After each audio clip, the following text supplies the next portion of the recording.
Jaya Radha Madhava Kunja Bihari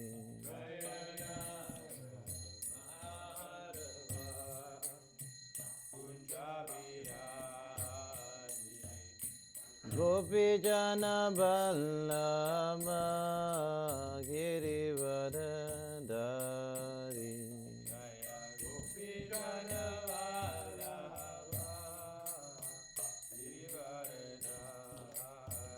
Jaya Gopi Jana Vallabha Girivardhari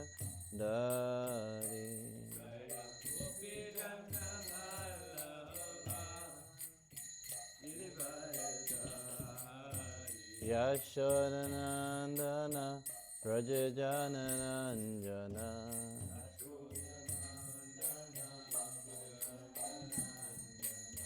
Yashodanandana Prajajananandana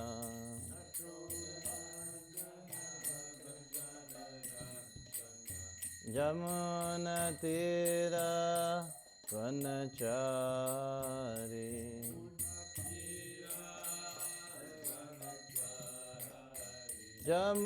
Jamunatira Vanachari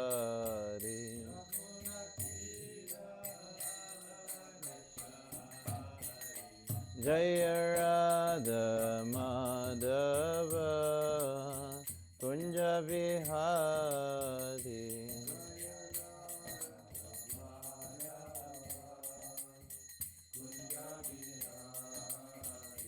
Jaya Radha Madhava Kunja Bihari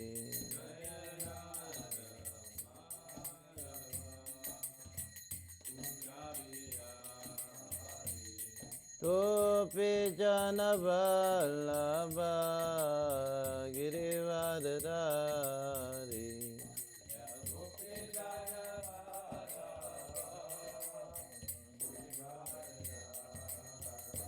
Jaya Gopi Jana Vallabha Girivardhari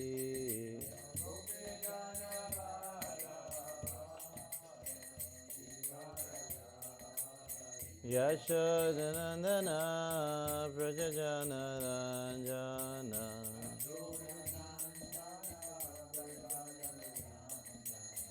Yashodanandana Prajajananandana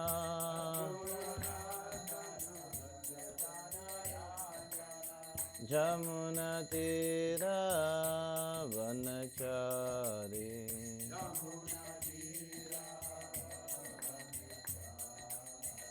Jamunatira Vanachari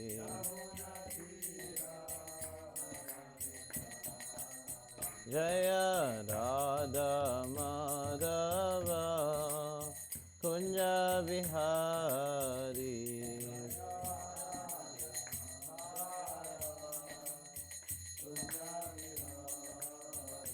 Jaya Radha Madhava Kunja Bihari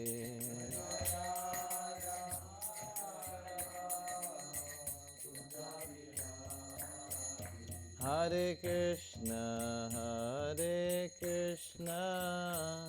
Krishna Krishna Hare Hare Hare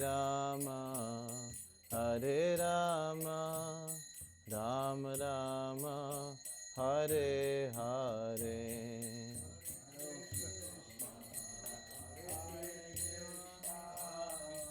Krishna Krishna Hare Hare Hare Rama Rama Rama Hare Hare Hare Krishna Krishna Krishna Hare Hare Hare Rama Rama Rama Hare Hare Hare Krishna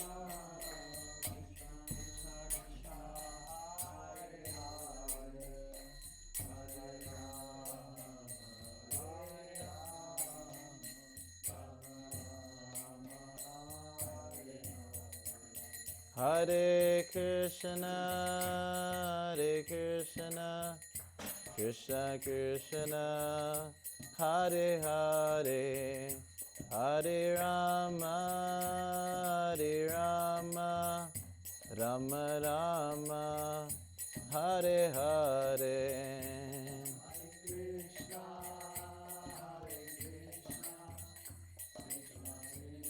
Krishna, Hare, Hare Rama, Rama Rama, Jaya Jaya Prabhupada, Prabhupada, Jaya Prabhupada.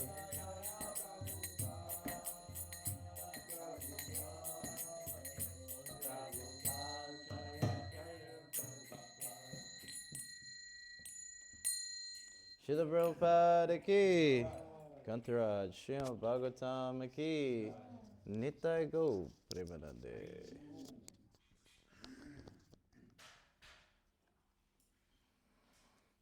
Om Namo Bhagavate Vasudevaya.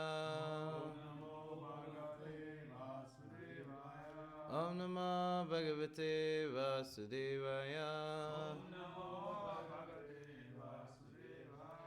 Om Namo Bhagavate Vasudevaya. Rereading Srimad Bhagavatam, Canto 3, Chapter 24, The Renunciation of Kapila Muni, Text 17. Translation and purport by His Divine Grace, A.C. Bhaktivedanta Swami Srila Prabhupada Ki Jai. By mystic yoga and the practical application of knowledge from the scriptures, Kapila Muni, who is characterized by his golden hair, his eyes just like lotus petals, and his lotus feet, which bear the marks of lotus flowers, will uproot the deep-rooted desire for work in this material world. Purport. In this verse, the activities and bodily features of Kapila Muni are very nicely described. The activities of Kapila Muni are forecast herein. He will present the philosophy of Sāṅkhya in such a way that by studying his philosophy, people will be able to uproot the deep-rooted desire for karma, fruitive activities. Everyone in this material world engages in achieving the fruits of his labor. A man tries to be happy by achieving the fruits of his own honest labor, but actually he becomes more and more entangled. One cannot get out of this entanglement unless he has perfect knowledge or devotional service. Those who are trying to get out of the entanglement by speculation are also doing their best, but in the Vedic scriptures we find that if one has taken to the devotional service of the Lord in Krishna consciousness, he can very easily uproot the deep-rooted desire for fruitive activities. Sāṅkhya philosophy will be broadcast by Kapila Muni for that purpose. His bodily features are also described herein. Jnana does not refer to ordinary research work. Jnana entails receiving knowledge from the scriptures through the spiritual master by disciplic succession. In the modern age, there is a tendency to do research by mental speculation and concoction. But the man who speculates forgets that he himself is subject to the 4 defects of nature. He is sure to commit mistakes, his senses are imperfect, he is sure to fall into illusion, and he is cheating. Unless one has perfect knowledge from disciplic succession, he simply puts forth some theories of his own creation. Therefore, he is cheating people. Jnana means knowledge received through disciplic succession from the scriptures, and Vijnana means practical application of such knowledge. Kapila Muni's Sāṅkhya system of philosophy is based on Jnana and Vijnana. Om Gyanti Vedandasya Jnanana Shalakya Chakshamitam Yena Tasmai Shri Gurave Namaha Shri Chaitanya Mano Vistam Stapitam Yena Bhutale Swayam Rupa Gadamayam Dadati Swavedantikam Vanchakapatarubhyascha kripa sindhuvayevacha patitanam pavnebhyo vaishnavyo namo namaha. Jaya Shri Krishna Chaitanya Prabhu Nityananda Shri Advaita Gadadhara Shivasiri Gauda Bhaktarinda. Hare Krishna Krishna Krishna Hare Hare, Hare Rama Rama Rama Hare Hare.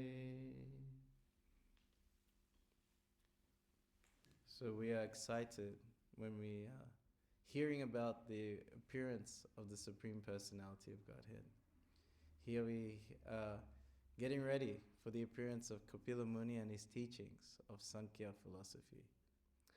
Sāṅkhya philosophy means to count. So why we need to count? You may wonder. So in the material world, there are 24 elements. So we all know these 5 gross elements: earth, water, fire, air, ether. Yes. And then 3 subtle elements: mind, intelligence, and false ego. So along with the elements are the sense objects. So for earth, appears fragrance, the sense of smell. Fire, the sense of sight appears. From wind, the sense of touch. From water, the sense of taste. From ether, the sense of hearing. So we got 8 plus 5, we're 13. Then you have the 5 working senses and the 5 knowledge acquiring senses. So the 5 working senses are the legs, the hands, the eyes. Sorry.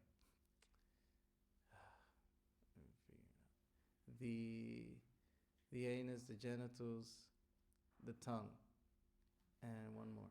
The skin? Yes. No, that's working. Which one's for working? Ears, nose, tongue. That's knowledge acquiring. You mean working senses? Yeah. Legs? Knowledge acquiring is his eyes, ears, the nose, the tongue as well. It's twice. And the skin. So then the working would be the legs, hands, anus, mouth, tongue again, and one more. Arms. Okay, there we go. So now we're at 23. And then the last one is the total aggregate of all of them together, the Mahatattva. Then you got 24. So it sounds pretty boring. Why do I have to know this for? So the reason why is that we're attracted to this material world. And the idea is if you know how it's all made up, it's very easy to detach. For example, if you see a Ferrari, very attractive, right? Wow, look at the Ferrari, so cool. And then you start thinking about how you enjoy this Ferrari. I'm gonna drive it, everyone's gonna look at me, and boom, you hear the sound of the engine. You can imagine yourself driving a Ferrari, right? But if you see the same Ferrari in its different components, like the wheels are here, the doors over there, the engine's over here, the windscreens over here, the steering wheels in another place, you don't feel the same attraction. So in the same way, when we see the combination of all these elements in this world, thinking how we're going to enjoy it, when you remember how it's just made up of these elements, it's very easy to detach. So Kapila Muni is teaching such a philosophy, how to detach from this material world through jnana, knowledge. And obviously the perfection of such knowledge ends in devotional service. This is the perfection of knowledge. Bhanam jamanamante jnanam amapavantate vasudeva samamiti samahatma sudulabha. That the one after many births and deaths, one who is jnanavam, one who owns the knowledge, that Vasudeva is everything, they consider a great soul. So what's the nature of the great soul? they understand Krishna is the source of all spiritual material worlds. Aham sarvasya prabhavo mata sarvam pavatate iti mate bhajante mam buddha bhavam savamrita. Buddha bhava savamrita. Those who are wise, they worship the Lord with all their hearts. So again, you can imagine seeing something that attracts you in this world. Maybe you see someone doing backflips. That always impressed me, I'm sorry. Jagannath Sutta can do backflips. It's very impressive. And when you see someone do back, it's like, wow, how do they do that? Wow, do it again. It's very attractive. It's like, it nearly seems mystic even, how they're supposed to spin like that without breaking their head, But then Krishna says, Purusham Nishu, that I am the ability in man. You may see someone who's a very good singer, or someone who's a very good cook. So many things people are good at. All this is all Krishna. He is the ability in man. So in this way, we understand that, wow, imagine if this is just like a part and parcel showing the power of Krishna. Imagine how amazing Krishna is. One time, in the early days, the disciples of Prabhupada were, they joined Dr. Mishra's like farm retreat kind of thing, And because they all live in New York City, they all decided to sleep outside. And Hayagriva saw the beautiful sunset like this, and he started being poetic. He was like, oh, just like a painter, he painted like his brush strokes, making the sunset with beautiful colors. And then Prabhupada says, we are not concerned with the beauty of the painting. Or the beauty of the creation. We are concerned with the beauty of the Creator himself. Bhushana Bhushana Angam. Krishna is known as the ornament of the ornaments. So usually what happens is that you put ornaments on, or put nice clothes, and you decorate yourself, so you look better. You become more beautiful. But Krishna, he puts ornaments on to make the ornaments look better. Bhushana Bhushana Angam. And even we have now it's Kartik, so this Damodar Lila. So we sing about how the earrings of Krishna are swinging to and fro. Shark-shaped earrings. It's quite interesting because in the Gita we have chapter 10 and he says, out of fishes I'm the shark. But I've been hearing lately that it's not necessarily a shark, or his earrings are not sharks, they're more like dolphins. I don't know which one to go for. Makara is the word in Sanskrit. So it's referring more to the dolphin. And when Krishna running away from Mother Yashoda and the earrings are swinging to and fro, actually the earrings become more ecstatic because as they swing, they kiss the cheeks of Krishna and they become even more beautiful. So this is the nature of devotional service. When you get knowledge of Krishna and even seeing him as he manifests the beauty in this world, then we want to execute devotional service. We want to have a relationship with that amazing person who's so beautiful, who's so amazing. It's also mentioned in the purports of the Bhagavatam that any beauty you see in this material world, know that to be the smile of Krishna. And the beautiful singing of birds in the morning, understand that that's the whisper of Krishna. When you see the varieties of so many birds, butterflies, and like this, their beauty, understand you're seeing Krishna's artistic sense. He's also known as Vidakta. Vidakta means one who likes to dress up and make himself look good. So you're wondering about where we get all this sense of fashion and things. That comes from Krishna. So this is the nature of Sāṅkhya. It's supposed to lead us to that point, to the root of all existence. When you break it down, then you understand, where does this all come from? Why am I so attracted? Because Krishna is involved. He's all attractive. So just by speculation alone, just by neti, not this, not this, not this, denial. And the Buddhists are doing it. The Gyanis are doing it. The impersonals are doing it. You know, this is all Maya, the material world. I don't. Money? No, like this. They were showing Prabhupada the picture of one impersonalist guru, and they're giving him so much money, he's like this, Prabhupada says, no, I'll be different, I'll take it all. Because they know how to use things in its real purpose. So the example is given of 3 types of people. So there's 100 Rand, let's put it up, 200 Rand on the floor, on the street. So the first person walks past this 200 Rand, picks it up, puts it in his pocket, doesn't worry about anything, carries on with life. That's like the fruitive worker, that's the karmi. Just taking everything in this world for their own enjoyment. Then you get someone who sees the 200 Rands and says, oh, I don't want to have anything to do with this. It may get me in trouble. It's bad karma, No. They walk past it. That's like the Jnani or the impersonalist. They don't want to engage at all with the material world. And then you get the third person who sees the 200 Rand, finds the person who owns it and gives it to him. That's the devotee. They understand that actually there's no such thing as matter. Everything is actually spiritual because it all comes from the Supreme Spirit. What is the 3 people again?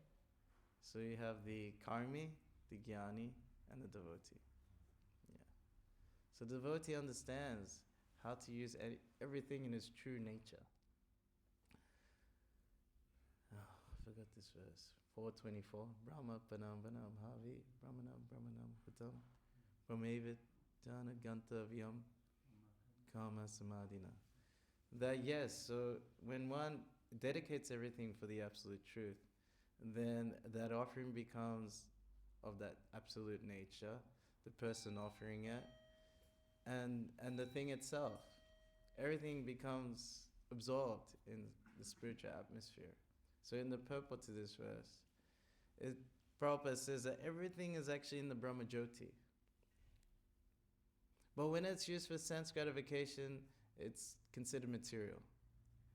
But when the same thing is used for the purpose of the absolute truth, then it regains its original spiritual nature. So pretty much that's what devotional service is all about. Bhakti yoga is all about converting matter to spirit.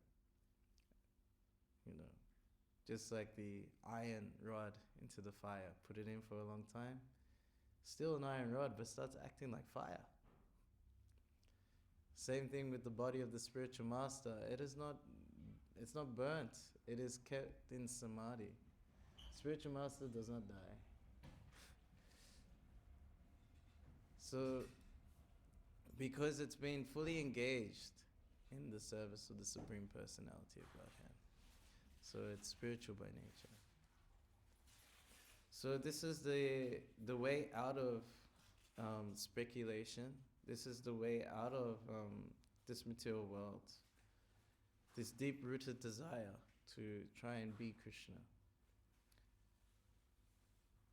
So we have to become a servant of Krishna. This is the ultimate goal of all ambitions. So when you hear servant, it kind of nearly sounds like you're being a slave. Just, what? Servant? I'm supposed to move up and now you want me to be a slave? No way. That's why this impersonalism is so attractive, It's like you didn't make it in this world. And you tried your best. And then, you just fell flat on your face. But now, you get this nice philosophy where you can think, oh, it's all one and I forgot I'm God. Oh, wow. It's like an indirect atheism. You sort of pretend that there is a God and then then it turns out you are that. So it's a very cheating philosophy in that way. It's like a ghost that sort of robs you. But um, this service, to be a servant of the Supreme Personality of Godhead, is considered the ultimate goal of all ambitions. Why is that? Because the nature of the soul is to receive love and show love, and that is done through service. This is the essence of the living entity. Sanatana Dharma. Usually Dharma is translated as religion into English, but actually Dharma means the essence of something.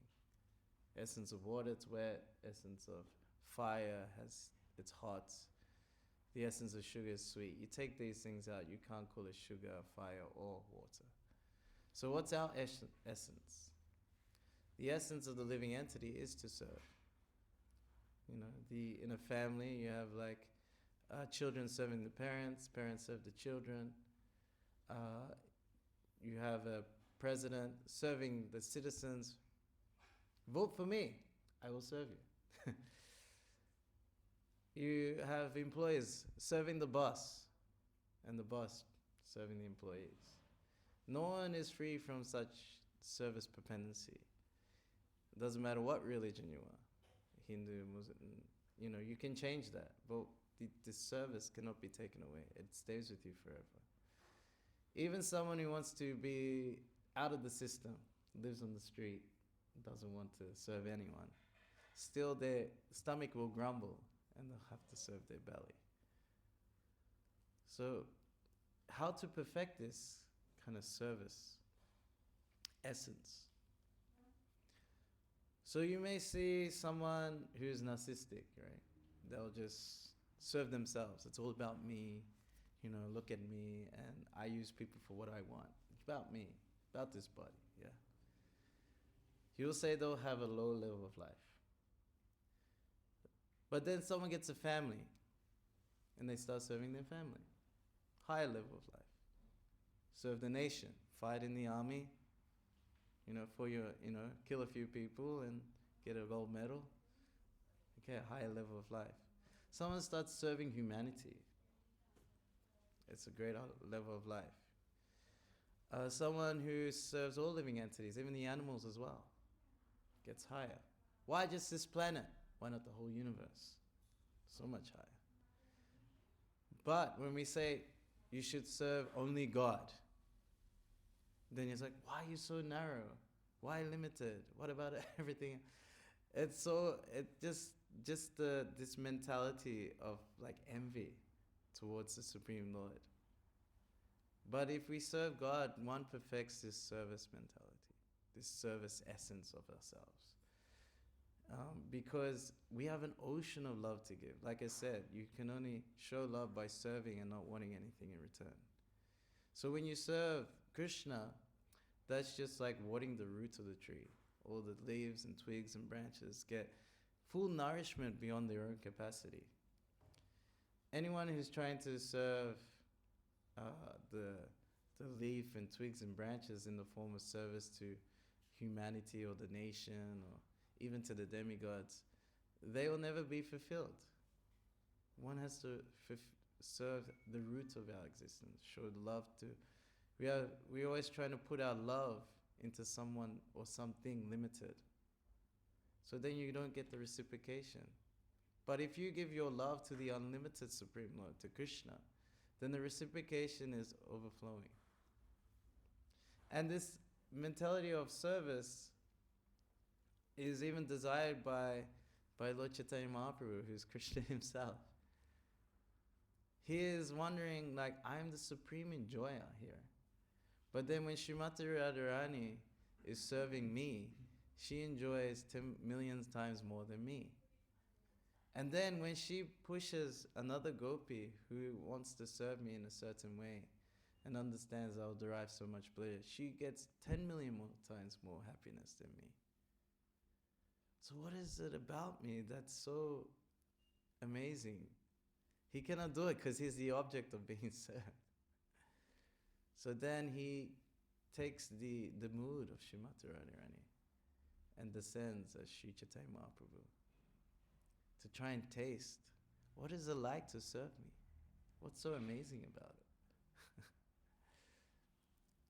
Even the Vedacharya, he's Mahavishnu and Sadashiva combined. And he would say, he was jumping ecstasy, I'm a servant of Lord Chaitanya, I'm a servant of Lord Chaitanya. Even the queens of Dwarka, when Draupadi was asking them, how did you guys meet, kind of thing. How did you meet Krishna? What happened? How did you end up getting married?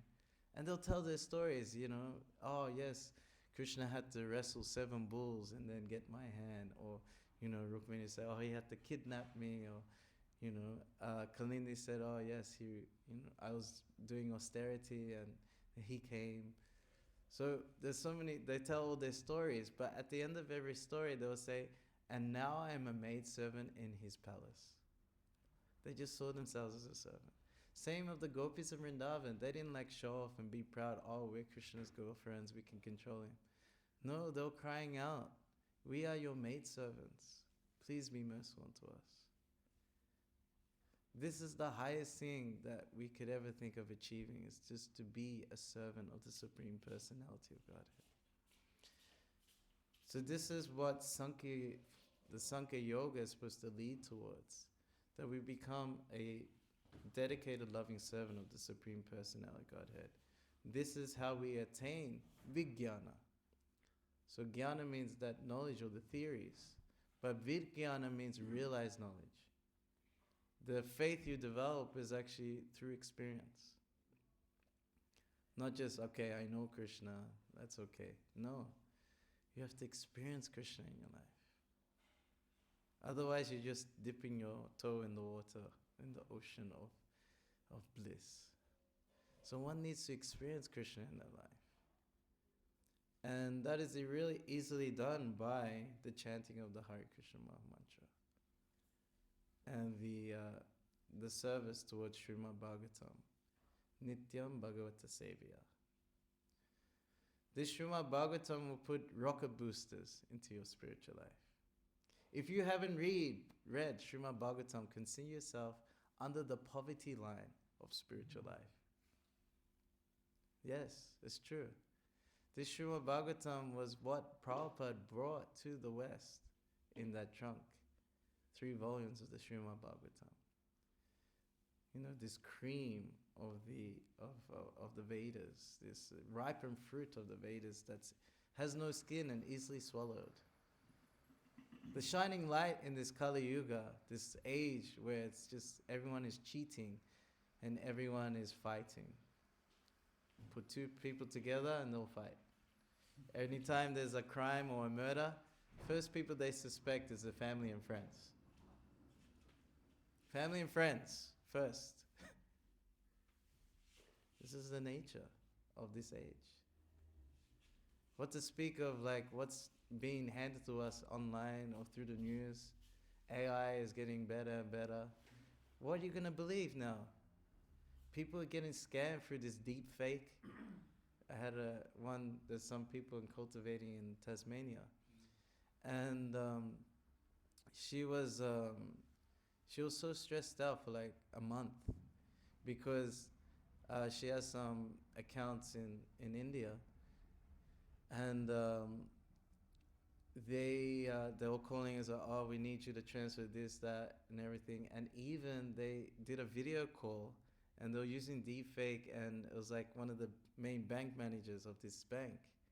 But obviously, it looked exactly, it was everything looked real. But she said, because I never stopped my chanting of my 16 rounds, then we were able to not get scammed. Somehow Krishna saved us, and we were able to figure it out. So there's no truth anymore. People are just it's never been a time where you could see any news coverage and suspect it to be fake. That never happened before. It's only happening now. So people are dying for the truth. The absolute truth presented in Srimad Bhagavatam. This science of understanding who we are in our relationship with Krishna. So important. People are, what's really true anymore?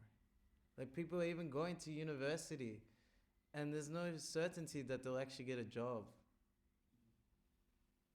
People are taking out loans and they're wondering, will I ever pay off this mortgage?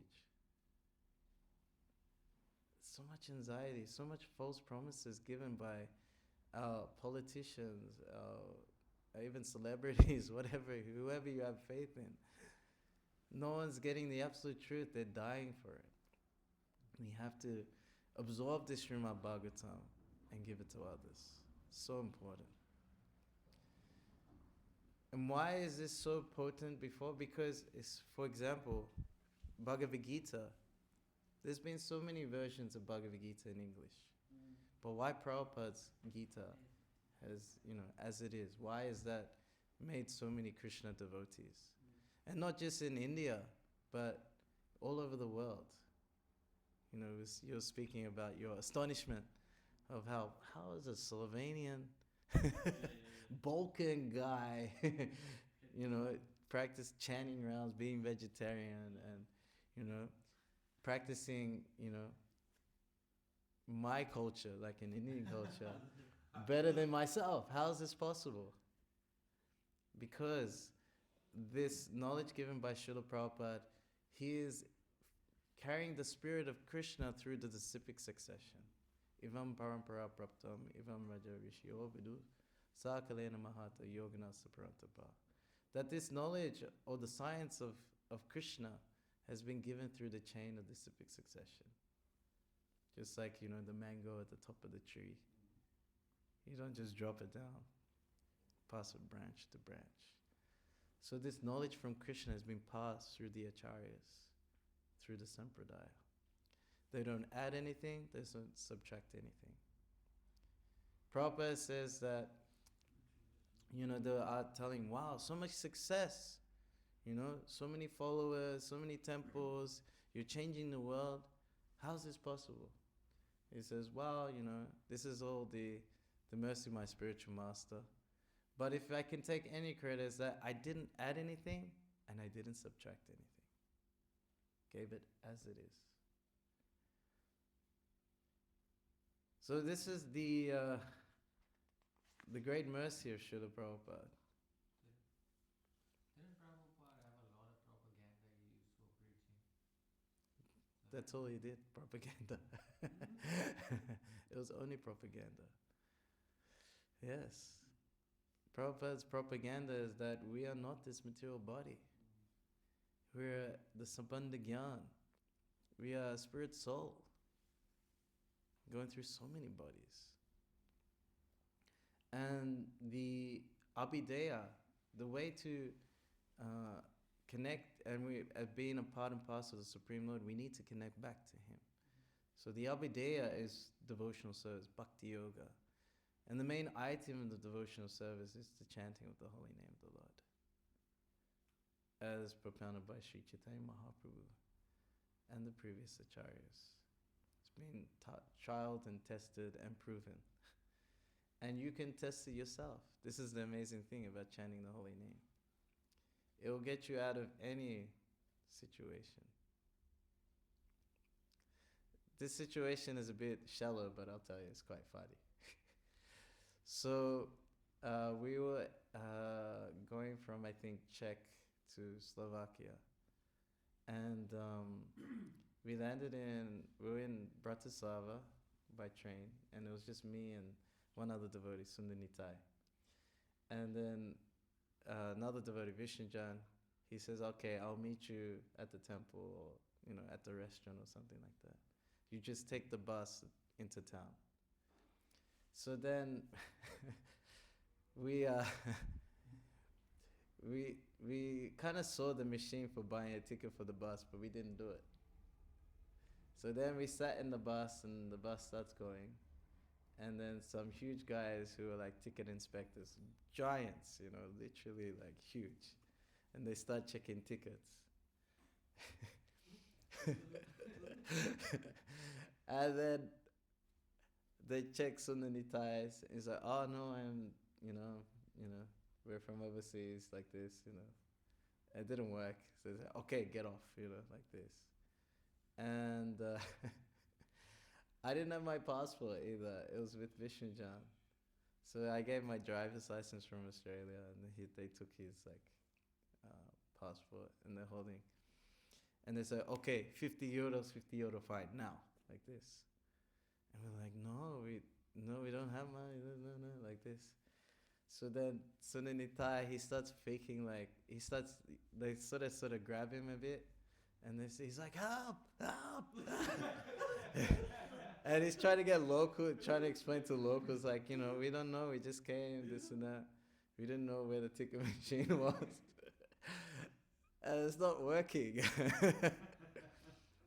So then he starts faking like a panic attack, so like this, I don't know what's going on. And then he goes, okay, these guys go, okay, police, we call police now. And I was thinking, okay, they're gonna call police. I don't even have my passport. We're done, And we had some instruments with us, and I told him, okay, let's chant. And he was chanting like japa on the beats. And I just pulled kata, start singing, Hare Krishna, Krishna Krishna, like this, And then there's ticket inspectors, they're just like, and they're like this, and they're walking up and down, and they're sort of like slapping each other and sort of literally laughing, like what's going on? And then all of a sudden, like, we're still chanting, and they give my license back, they give his passport back, and they start walking away. And I still don't know what's happening, so I just keep chanting until like they're completely gone. And I just chanted for like another 15 minutes, and they're nowhere to be seen. And then we're like, what do we do? So then we walked to the restaurant, and everything was okay. And we're like, oh, okay, this chanting worked,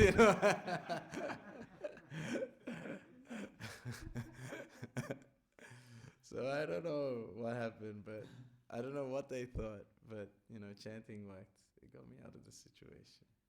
Yes. Actually, this chanting, what we do is, some people may not understand it with the language, the word which we are using. But that music, that essence, actually, that's a global thing, or I would say it's a universal thing. So everyone understands that when you do it. And along with that, sometime our clothing, like this, what is the right Hindi color for this? So this actually get those people identify that they are the one who are actually taking this to the world, and they should not be stopped. Well, they didn't know anything about Hare Krishna. No. That music which is there in this chanting, that is what is a universally understood thing. That's what I feel, because I travel a lot. And I've also seen this, when this music is there related to Sri Krishna, people understand it automatically. Any language. I've seen this with Philippines. I've seen this with Germans. I've seen this with some Russians as well. I've seen this very much easily in Japanese also.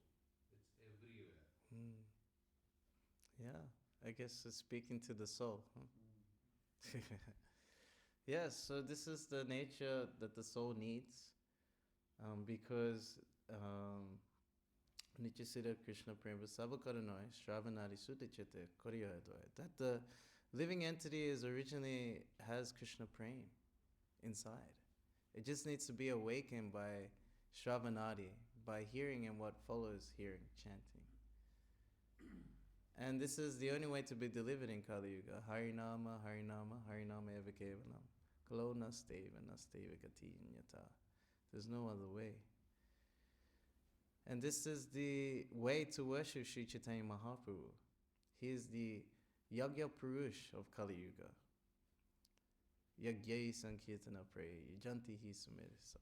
Those who have intelligence, they worship the Supreme Lord, who hasn't come in a blackish form. Krishna Varanam Tusa Krishna. He's always murmuring Krishna's name. And he's appeared with his weapons and associates. What's his weapon? His beauty. And his associates, the Panchatattva. Si panchatattva mili prithviya siya puva prema bandhida pudra leda.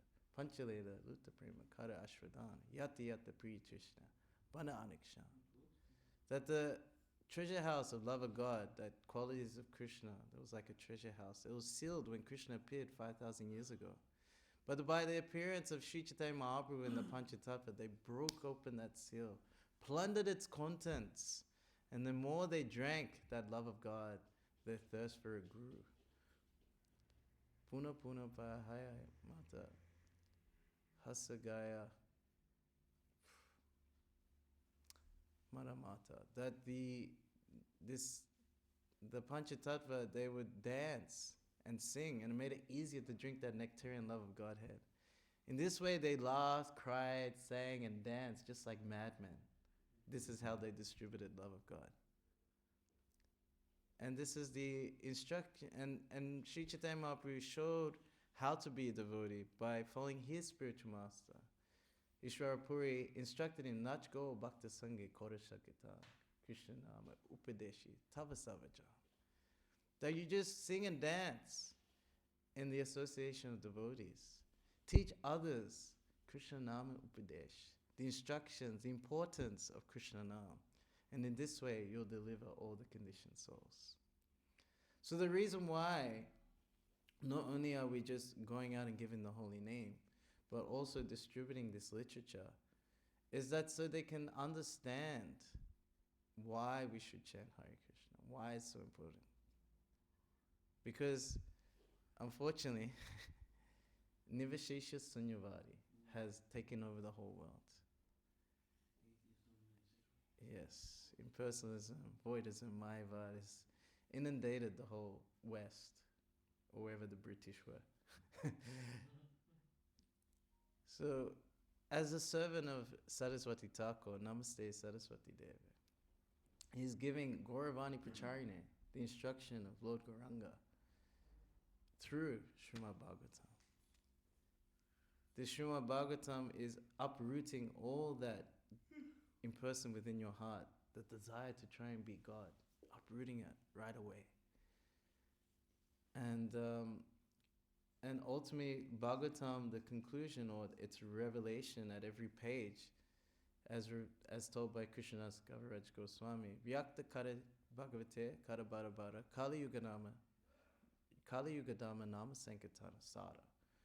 That the Bhagavatam is revealing again and again that the essence of Dharma and Kali Yuga is Nam Sankirtan.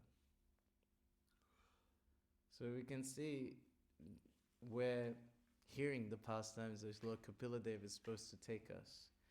And that was confirmed by Devahuti.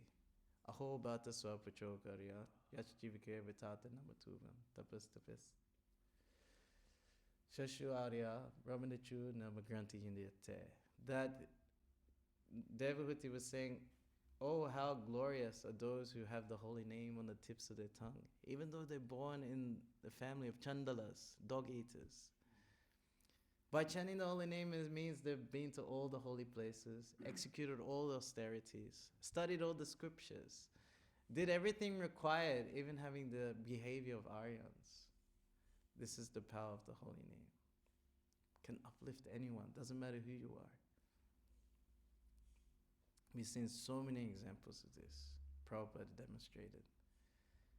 He didn't even tell them the four regulative principles. He told them just chant, take prasadam. And they became purified. Now they're our gurus. Now we are falling at their feet. They are the saints of the modern age. Just by the chanting of the holy name, given through disciplic succession. So I'll stop here. We can have some more comments or discussion. And you can say it into this mic so I catch on the recording. Yes, Mataji. You can hold this in your hand. Just hold it in your hand. Oh, Hare Krishna Prabhu, thank you Just so hold it. much for the Yeah, it's okay. class. Am I holding it right? I just wanted to ask, so you mentioned just now about the chanting of the holy names removes the impersonalism in the heart. So how can you know that there is impersonalism in the heart? We know that there's impersonalism in our hearts when the opportunity to serve comes and we don't take it. So that's usually the manifestation of impersonalism, that we have opportunities to be connected and serve Krishna and then we don't take it. So that's kind of how it manifests. Chanting is so powerful that we don't really need to sort of psychoanalysis ourselves, like, okay, I have a bit of greed here, a bit of anger here. You know, it just wipes it out completely. This is the power of the Sankirtan movement. There used to be ways of doing that previously through Varnashram and the Vedic culture. And my spiritual master described Varnashram as the hammer of the goldsmith. So like, it's a small hammer, and then because the gold is very soft, you just tap it into place. It'll sort of. So following the prescribed duties of Varnashram, that it's like a gradual process. But with the Sankirtan movement of Lord Chaitanya, it's like the hammer of the sledgehammer of the blacksmith. Just one boom, and it's in place, like this. So sometimes it's nearly shocking that I remember after doing Harinam every day for a year with Harinam Ruchi, I saw myself in a situation that I'd be very envious. I remember before I was a very jealous and envious person. And then when I was in a situation where I was like, oh, I'm going to get so envious here. And I was like, wait a minute, I'm not. Where did that feeling go? Man, I was so used to it. So in this way, whatever impurities are in our heart, I guess we can be conscious of them, and it makes it easy to cry out to Krishna to help us overcome it. But impersonalism as a practicing devotee usually manifests as when there's an opportunity to serve and we don't do it. We make some excuse or is that okay? It's Yes, fine. thank you. Yes, okay. And then the other part of that is how do you make sure, how do you make sure that you don't over endeavor, take on too many things and then you don't finish Sure. work and so on. Yeah, that's the other side. So sometimes we, especially in the temple environment, it's if you're the yes man, then you get all the service, right? Because like for a manager, it's like, okay, we just gotta get stuff done, and here's my yes man, and do everything. Abhimanyu is always running around doing service. But yes, the idea is that it is a marathon, and the way to protect oneself is to communicate with our authorities. Because my spiritual master will speak about juggling 3 balls. So the 3 balls are your personal, mental and physical health, your sadhana, and the mission. So as you're juggling, you throw 1 ball in the air and you're focusing on that, right? So, sometimes you need to focus on your physical and mental health. Okay, this is what I'm focusing on now. Sometimes on your sadhana, sometimes the mission. And that's our situation. Then he gives another idea of 3 concentric circles, like 1, and then a bigger one, and a bigger one. So the one in the middle is the comfort zone. So if you're there too much, you end up becoming lazy. The second circle is like the stretching zone. So this is where you make advancement. This is when you even expand your comfort zone. It's a good place to be. But if you're there for too long, then you end up in the pain zone. So if you're in the pain zone, you definitely can't be there for too long, and that's when you burn out and you're forced to go back to the comfort zone. So we have to communicate with our authorities. If we're stretching in a situation where our physical and mental health is being threatened, then we have to communicate. Sorry, I'm too tired. Or you don't have to say yes. If you're already engaged in something, you can let them know. Sorry, I'm already engaged in this service. Please ask someone else. You have to communicate. We sort of feel like, no, you feel guilty, someone asked us and we're already engaged. Oh no, but I'm already doing this. No, you can tell them, and if the more you communicate, they can help manage your situation and say, okay, I understand that you need rest on this day or this moment, or you kind of have to communicate if your health is going down. So it's on us to actually communicate with the managers of our sadhana situation, our health situation. In this way, then they can understand. They're not mind readers. So, because for them it's like, okay, so many services, let's get them done. And they don't know what you're going through, so you have to let them know. Is that okay? Yeah, it's very practical. Thank you so much for the question. Anyone else? Otherwise, we'll I stop. have a question for you.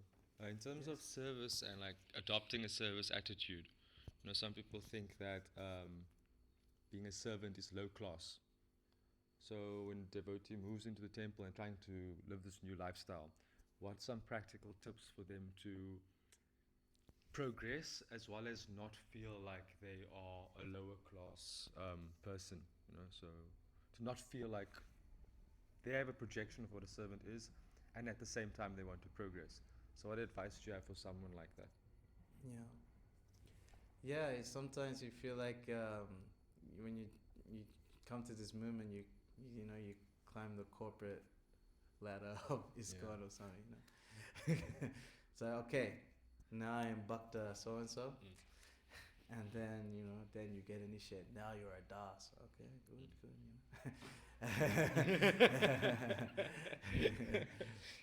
Prabhu's initiated. Then you get second initiation. You walk around with your thread. Hey Prabhuji.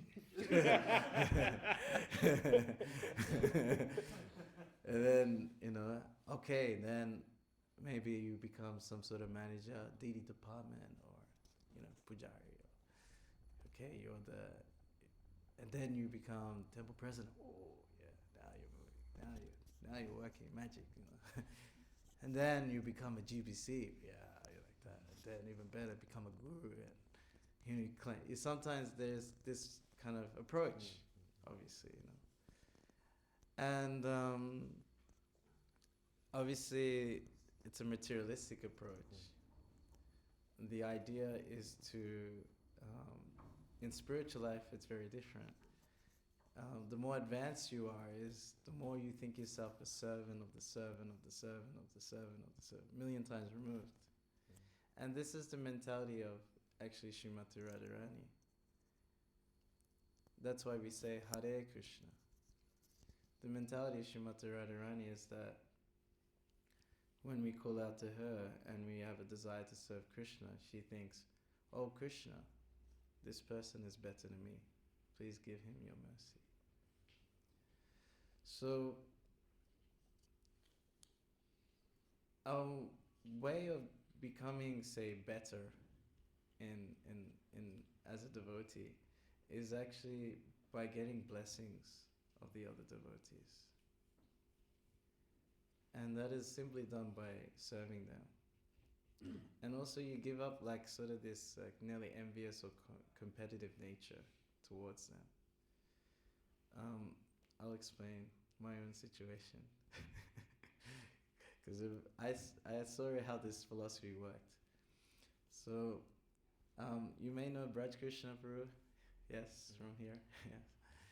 So he came to Melbourne the first time, and I was a new devotee. And he was like this amazing kirtaniya. He was like shining, and he gave like the amazing classes, and everyone was so inspired by him. And I was jealous. I was like, this guy's too much, you know. He's good, but not that good, you know. I'll play it down like this. But then I understood, no, this is the wrong feeling. You know, I should be happy that he's inspiring and, you know, he's an amazing devotee. And he would spend like a month in Melbourne. He'll do like nearly a home program every day. On the weekend, he'd do like 10 or 12 on the weekend. He was just going all out and he was just inspiring everyone. And I was like, how do I get rid of this feeling? He's like an amazing person, but I have this terrible feeling in my heart. So then I remember hearing about someone saying like, so envy or jealousy is actually indirect appreciation. Someone has something that you want and you really admire. And they say if you see someone like that, then you should serve them. I was like, all right, let's try out this theory then. So then every time he had like clothes hanging, I would fold it up for him. Like I wouldn't tell him about it. Or like, you know, open a door for him. Like small things like this, you know, if there was a lamp, okay, I'll take it out to everyone. And then after like that month, then that feeling would disappear, and I had so much happiness for him, and you know, I really embraced him as a devotee, as like, you know, I had good feelings now. And then now I'm coming to like, you know, his yatra. And I'm doing Farha Kirtans, and I'm also giving, you know, good class, so, you know, okay classes. And people spit, like, you know, I come to hit, like, where he was preaching, and even to Bulgaria, and they're treating me like how everyone in Melbourne was treating him. So when you see a devotee have, like, great qualities, or even if they're in you know, sometimes you want to be manager or something like that. You serve that person, and then you get those qualities. But if you're gonna like criticize the person, or even try and sabotage that person, you get all the faults that you think you see in that person. That's how it works. That's the science behind it. So our advancement in Krishna consciousness is not just us doing so much stuff, but actually gaining the blessings of the devotees. I'll end on this point. And it has happened in Vrindavan. So it was on Srila Prabhupada's disappearance, and my spiritual master was the temple president. And they would have many of Srila Prabhupada's godbrothers come and speak about Prabhupada. And I think it was, what was it, Puri Maharaj? I think it was Puri Maharaj. And he was very old. And he would speak every year, and he came. He was in his 90s, and he said, "Your Srila Prabhupada," they would call him Swami Maharaj. Swami Maharaj has made you all Vaishnavas, and because you're all Vaishnavas, you please bless me. And that was it. That was the talk. So he understood that he can only make it back to Godhead with the blessings of the Vaishnavas, of the devotees. And all devotees have a gift that's unique to them that you don't have. So we need to have this mood of being the servant of the servant of the servant. It's imperative. It's for advancement in Krishna consciousness. It's okay? Nice. Thank you so much for your kind attention. Srila Prabhupada ki jai. Kantra Srimad Bhagavatam ki jai. Nitai Go Prabhanande!